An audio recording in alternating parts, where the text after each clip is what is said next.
Ce pays m'a révélé tellement de choses sur les Africains. Et c'est ce que je veux partager avec vous dans cette vidéo. Vous voyez, ceux qui connaissent l'histoire de Cuba pourront compléter en bas. Mais ceux qui ne connaissent pas, je vais vous la donner en 5 phrases simples. Ce qu'il faut savoir, c'est que dans les années 60, quand Fidel Castro est venu au pouvoir, les États-Unis n'ont pas apprécié la personne.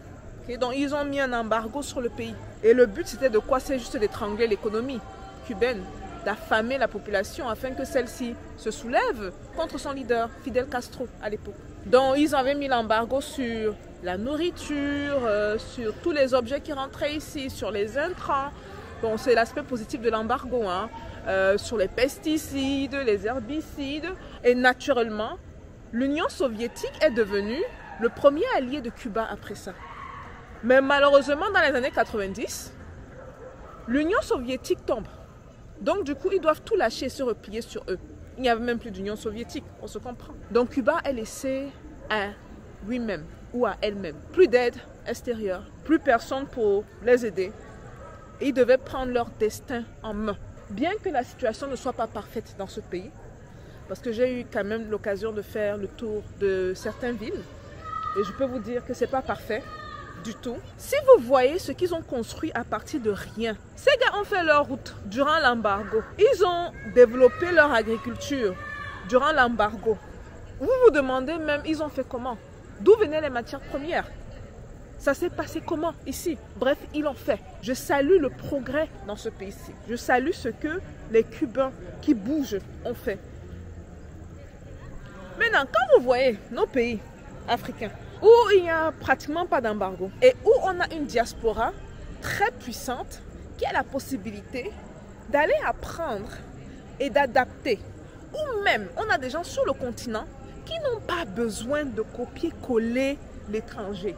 Mais quand on voit les résultats dans certains pays africains, il y a un problème très sérieux. Qu'est-ce qui manque donc à l'Africain? Je pense qu'il nous manque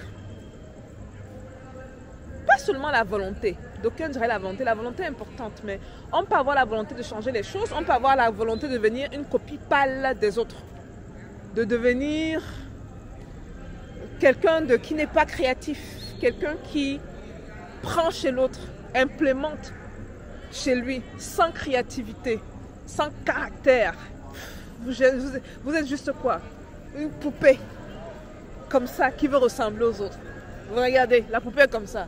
Rien. On prend, il n'y a pas de substance à l'intérieur. Sachant que l'Afrique a plus de 100 000 ans. 100 000 ans traçables d'histoire. Connaissant les cerveaux qu'on a dans nos pays, connaissant le potentiel qu'on a dans nos pays, je parle des jeunes créateurs, je parle des jeunes qui se bougent, qui veulent voir les choses changer. Mais leur créativité va à l'eau. Donc oui, il nous faut la volonté, mais il nous faut l'authenticité. Si aujourd'hui l'Africain s'assoit sur la table avec les autres, qu'est-ce que l'Africain aura apporté? Qu'est-ce qu'il aura apporté? Le fait qu'il soit une copie conforme même encore c'est trop dire, conforme des autres. Le grand frère, l'Africain reste le grand frère dans ce monde. Le grand frère qui doit montrer le chemin aux autres. L'Africain, le noir étant le premier être humain sur cette terre, il va se contenter d'imiter les autres. Et dans cette imitation-là, n'oublions pas que cette imitation est en train de plonger la planète. Je n'ai pas envie de sembler, d'avoir l'air d'une écologiste extrême, mais la réalité c'est que quand on regarde ce qui se passe autour du monde, on se rend compte qu'il y a un problème. On creuse nos sols, la planète pleure, elle crie, arrêtez, arrêtez. On n'écoute pas. On se croit au-dessus de ces affaires. On ne comprend pas que nous sommes des invités sur cette planète. On l'a trouvé, hein? La Terre, si elle était là avant nous. On ne comprend pas que nous sommes des invités ici. Et donc, comme on est de passage, on doit prendre soin de la terre où on est. On ne comprend pas ça. On veut se jouer les maîtres. On crée des schémas pyramidaux où l'homme est au sommet de la pyramide et les autres sont en bas. L'homme est au sommet de la chaîne alimentaire et on détruit tout. Vous savez, l'une des raisons pour lesquelles je me suis lancée dans l'agriculture bio, c'est parce que je me suis dit ça va me prendre du temps. Mais le travail, je n'ai pas peur du travail. Non, non, non. Je suis née battante. C'est dans mes gènes. Ça peut me prendre 5 ans, 10 ans pour arriver au résultat que je veux. Mais je me suis dit que ça vaut la peine. C'est quelque chose qui va au-delà de l'argent. Vous savez, quand vous devenez parent, vous ne pensez plus de la même manière. Et vous ne pensez pas juste à vos enfants. Vous pensez également aux enfants des autres. Vous pensez aux enfants de vos soeurs, de vos frères. Vous pensez aux enfants de vos voisins. Même si ces voisins sont des Chinois et des Blancs, ce sont des êtres humains comme nous. On pense à notre descendance. Et donc, on prend des décisions sur le long terme. Je l'ai toujours dit et je répète ici que la famille n'existait pas en Afrique avant le contact avec l'extérieur, avant que l'extérieur n'arrive en Afrique. Pas que l'Africain allait, parce que l'Africain allait à l'extérieur. Il n'y a pas eu de problème. Mais quand l'extérieur est venu en Afrique, les problèmes ont commencé. Et à cette époque-là, on n'avait pas les OGM, on n'avait pas les pesticides, on n'avait pas les herbicides, rien de tout ça. Quelle grande chose ne s'est pas fait sans le rêve. Ceux qui pensaient à Internet à l'époque, vous imaginez? Les gars étaient là, ils disaient que nous voici bloqués ici aux États-Unis. J'aimerais faire possible que quelqu'un parle et communique avec quelqu'un à Cuba. Et communique avec quelqu'un en Afrique du Sud. À Abidjan, à Douala.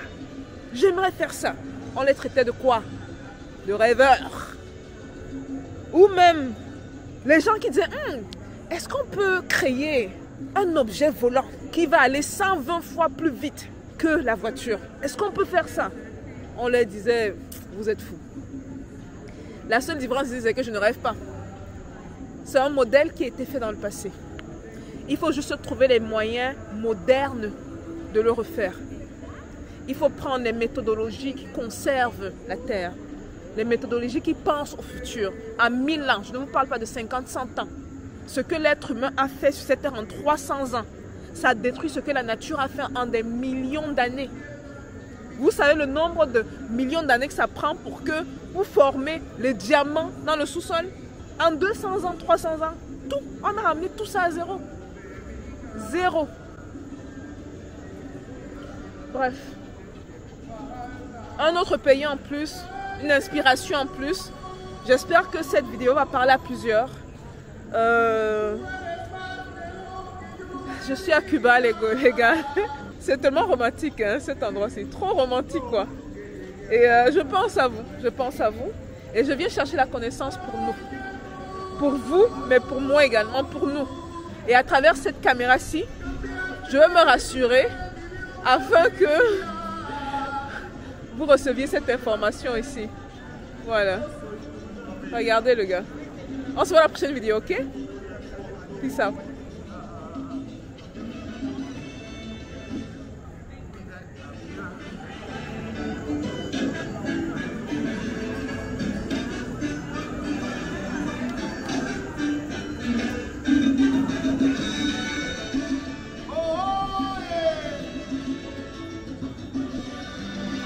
Arriba.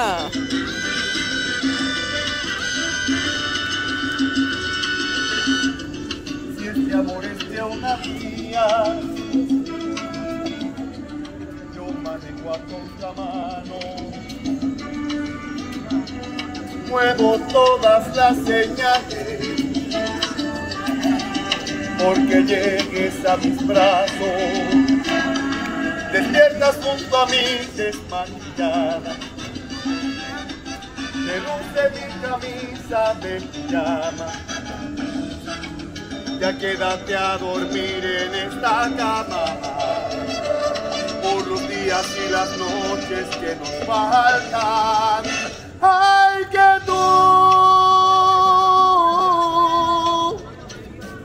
tú eres más de lo que yo pedía! Tanto te busqué, ay, tanto te esperé, que llegué a pensar que no existía. Ay, que tú cambiaste el libro de mi biografía. Fírmame la piel, yo soy tu papel. Hagamos esta historia en color.